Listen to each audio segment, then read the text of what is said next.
I have had this for a bit now, and a few people asked me about it, so here is my take. I mow my own yard every week when the grass is growing fast, and I wanted something that would let me keep up without dealing with gasoline, pull starts, or a loud engine. This one is a battery lawn mower that you push yourself. It is for someone with a small to medium yard who does not mind walking pace and actually prefers a quieter, simpler routine. What makes it different for me is not some flashy feature. It is the way it fits into real yard work. I can grab it, drop in the battery, and start mowing without a whole setup ritual.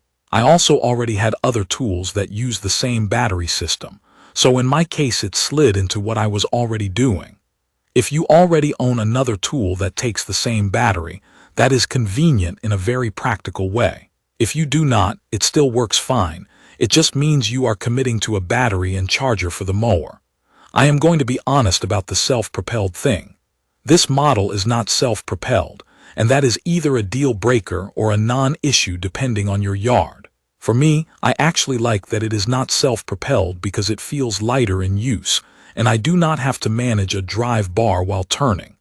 I get a bit of exercise out of it, and on my yard it is totally manageable. If your yard has a serious slope, or you have a lot of thick grass that you keep longer, you may want a self-propelled mower. On flat ground, pushing this is straightforward. In terms of how it looks and feels, it is a plastic-heavy mower, but not in a flimsy way. It feels like outdoor tool plastic that is meant to get dirty, get bumped, and keep going. I have rolled it over uneven spots, tree roots, and the edge of my driveway plenty of times. After more than a year of use, mine still feels tight. The handle does not wobble in a way that bothers me, and the deck has held up to normal scuffs. The wheels have been fine. I rinse off grass clippings and wipe it down sometimes, but I am not babying it. Setup is simple. You open the battery compartment, slide the battery in until it locks and close the lid. There is no fuel, no oil check, no smell, and no warm up. When I am ready to mow, I adjust the handle to a height that feels right for my arms. The adjustment is quick, but it is still a physical mechanism, so you want to make sure it is fully locked. Once it is locked, it stays put. Starting it is easy, and that is one of the biggest quality of life improvements compared to the gas mower I used before. I press the safety and start controls, and it is running right away. The sound is a steady electric mower sound, not silent, but quiet enough that I do not feel like I am announcing it to the whole neighborhood. I can hear what the mower is doing. I can hear if I hit a stick, and I can still think clearly while I mow. That sounds minor, but it changes the mood of the job. Height adjustment is one of the controls I use the most. This mower gives you 6 height settings. I usually keep it around the middle. If the grass got away from me for a week because of rain, I raise it up 1 setting, do a pass, then bring it back down the next time. The lever is easy to move and it clicks into place clearly. It is the kind of control you can change quickly without stopping to mess around. Daily use is mostly about the little routines. I pull it out, battery goes in, handle is set, and I start. When I am done, I pull the battery out and put it back on the charger. If you keep the battery in the mower in a hot garage, it is not the end of the world, but I prefer to take it out and store it inside when the weather is extreme. It takes a couple seconds. The battery release is simple and it has never jammed on me. Let me talk about what it is like actually mowing with it. On normal grass, it just cuts cleanly and keeps moving. The mower has a way of adjusting power based on what it is going through. You can hear the motor change tone when it hits thicker patches. That matters because it does not feel like it is bogging down, and it also does not feel like it is running full blast all the time. When I get into a section near the fence where the grass is always thicker, it ramps up and pushes through. When I get back into the open lawn, it settles back down. I notice it most when the grass is slightly damp in the morning. I try not to mow wet grass, but sometimes you have to, and that is where you can tell whether a mower is struggling. This one still cuts, but you have to slow down a bit in heavy, damp spots. That is normal. Runtime depends on how tall and thick your grass is and how large your yard is.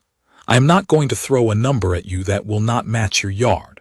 What I can say is that for my weekly routine, 1 battery usually gets the job done if I do not let the lawn get overgrown. If it is spring and everything is thick, I sometimes swap batteries partway through.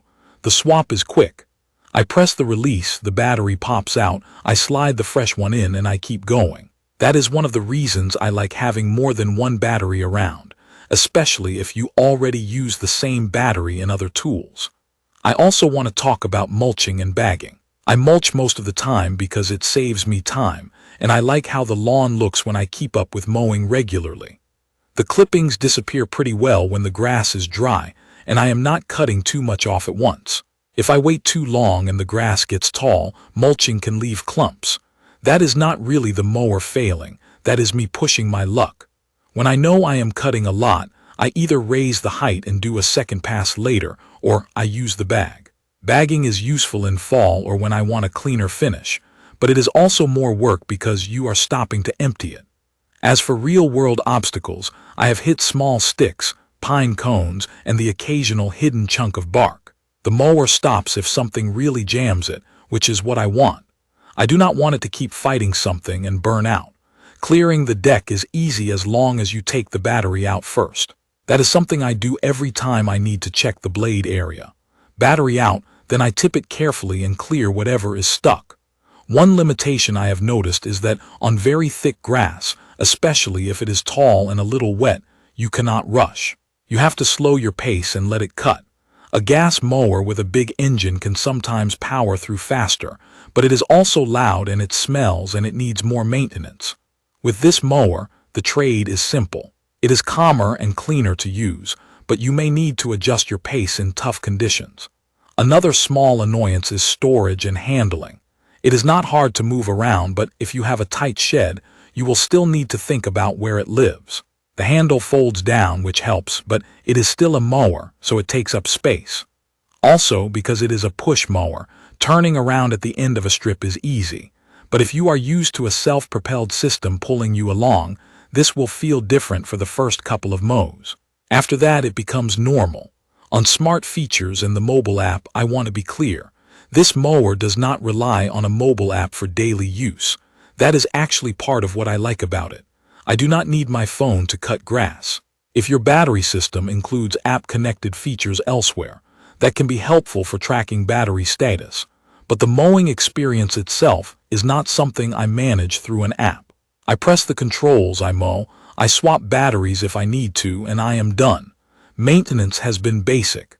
I keep the underside from getting packed with wet clippings. I check the blade condition, and I store the battery properly. Compared to a gas mower, I am not doing oil changes, spark plugs, or fuel stabilizer. That alone has kept me using it regularly because there is less friction between me and the job. When I have 30 minutes and the lawn needs a cut, I do not have an excuse. After using it for over a year, my overall impression is that it is a practical mower that makes weekly mowing easier to keep up with. It starts every time. It is quiet enough that mowing does not feel like a headache. It handles normal grass well, and it adjusts when it hits thicker sections. The trade-offs are what you would expect. If you want to power through tall, wet, overgrown grass at full walking speed, you are going to have to slow down or plan an extra pass. If you want a mower that drives itself up hills, this is not that model. If your yard is similar to mine and you want something that feels simple and consistent, this has been easy to live with. I do not treat it like a special tool. I treat it like a regular part of my yard routine, and it has held up to that. You can find detailed information about the Ego Power Plus LM2100 in the comments section. See you in the next video.